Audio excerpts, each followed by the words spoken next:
Hey folks, it's Mira Dessy, the ingredient guru, and I am here today to talk with my very dear friend and colleague, Melissa Humphries, and we're going to be sharing something really fascinating and wonderful that Melissa has created called soul bowls. These are a wonderful way to practice self-care, nurturing, and so we're going to talk about what is a soul bowl, how you make one, and what you do with it once you make it. But before we get started, I want to tell you just a little bit about this amazing woman. So Melissa is a nutrition practitioner, but she's also the founder of Queen Bee Wellness. She also has another company called Beauty Food by Queen Bee Skincare Products. And she does nutrition and lifestyle coaching with women under a program that she calls Recipes for Radiance to help them be their best, most beautiful, most authentic self. Melissa, thank you so much for being here. Oh, thank you, Mira. I miss you dearly, and I'm glad we get this little moment to share. But I appreciate the introduction.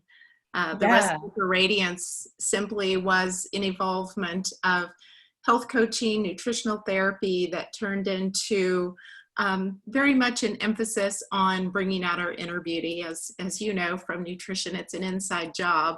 That's not only just our generalized health, it's also our mindset and feeling beautiful and connected. So thank you for that. It is. And I love the times when you and I can get together and do things like walk labyrinths together or go hiking in the woods or things like that. And so part of the reason I wanted to have you on is I just, you were talking about this soul bowl thing, and it was so fascinating that I wanted to invite you on to share. So can you start by telling us, like, what is a soul bowl? So a soul bowl was simply a term that evolved for me from a lifetime, as early as I could walk, and especially being an only child for the first 10 years of my life when I would be on a hike or walk in nature with my parents. I didn't have a sibling to fight with or argue with, and so there was a lot of adventure, imagination, and hunting for things, whether it was just a leaf in fall or a stone I found by a stream or a riverbed that looked like something, to me. And I would bring these things home. They were treasures, and they would be kept in my pockets, and my mom would have to empty out my clothes, and I had them in little boxes and little treasure, drawers and trinkets and everything. And it just continued on, and I maybe lost touch with it for a few years as you get busy raising kids.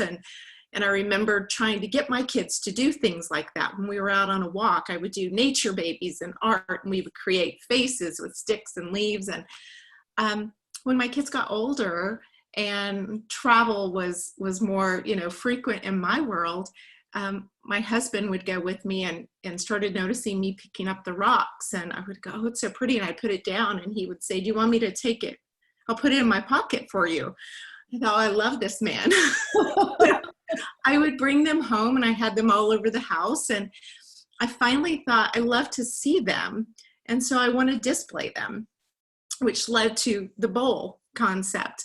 And I don't know how much you can really see. This is one of many that I have here.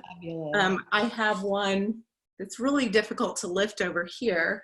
But I can sit and really ground, just looking, touching, remembering, the moments out in nature. As I see each bowl, I have sticks, some beautiful fossils. I don't know if you can see these. Yeah. Beautiful things we find in the hill country. I have tons of geodes from our property. Those are fabulous.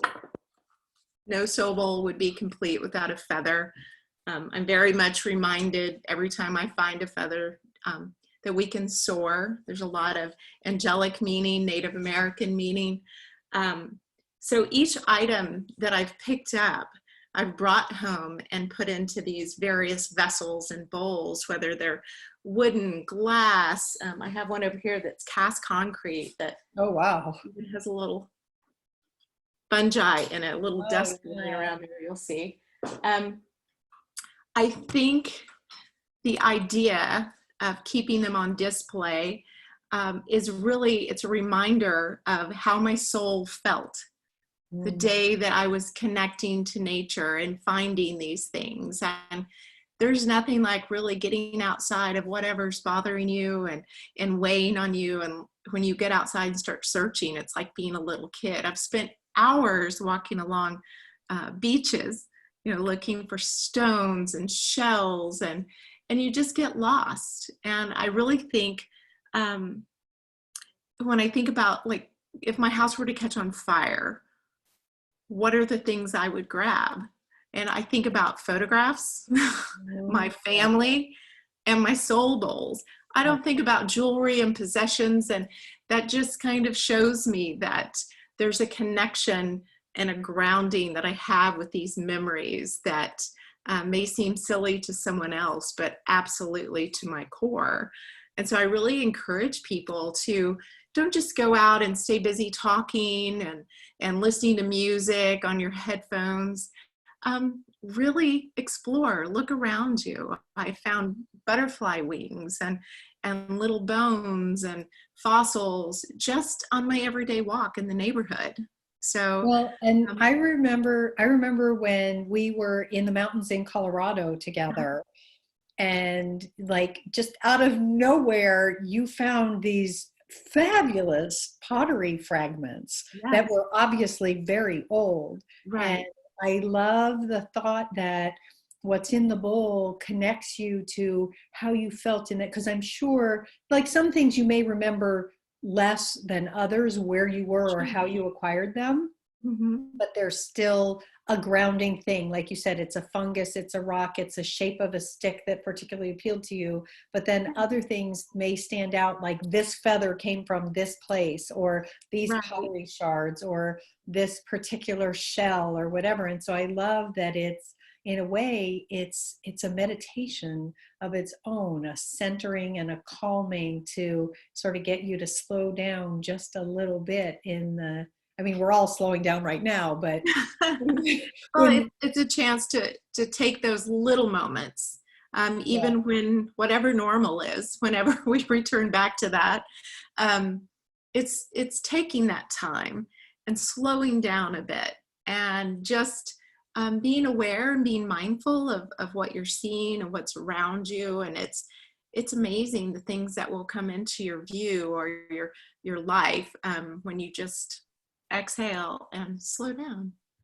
Well, and so like I guess one of the things I wanted to ask you, because I love the, as soon as you said it, I'm like, how can I have known you all these years and not known that you did that?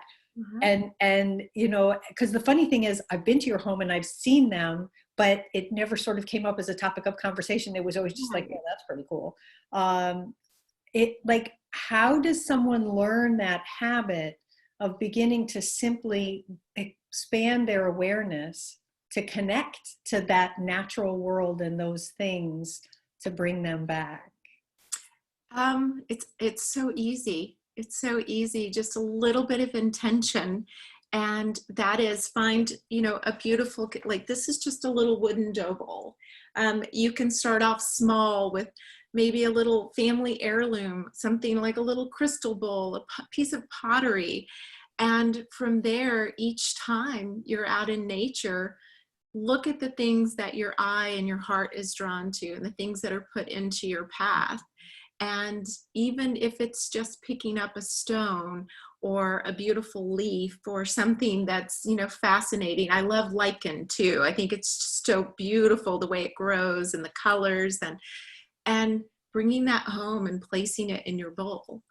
You Yeah. find a beautiful feather, keeping your collection, if you will, um, is part of that process. And it makes you, each time you're on your walks, your hikes, your travel, your beach, combing, it makes you more aware.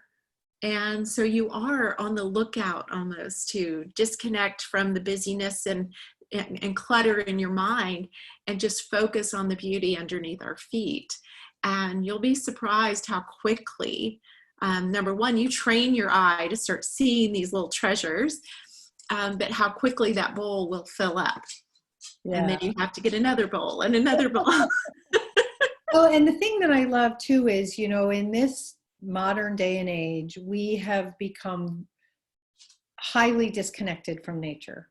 We have phones and electronic devices and electronic lights and TV and all kinds of stimulation and all these other things and cars and all of that. And to actually be out on your own 2 feet outside in the world, connecting that way, I feel like, and I love the term soul bowl, I feel like that has to be good for our soul.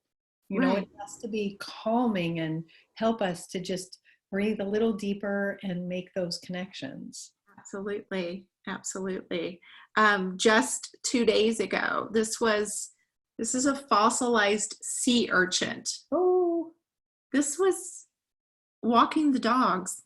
We live in the hill country of Texas, and a discussion started with my husband and I that this used to be underwater, and yeah. this was an ocean, and some of the caliche beds that they use for driveways around here. This is coming out of just a couple of miles away.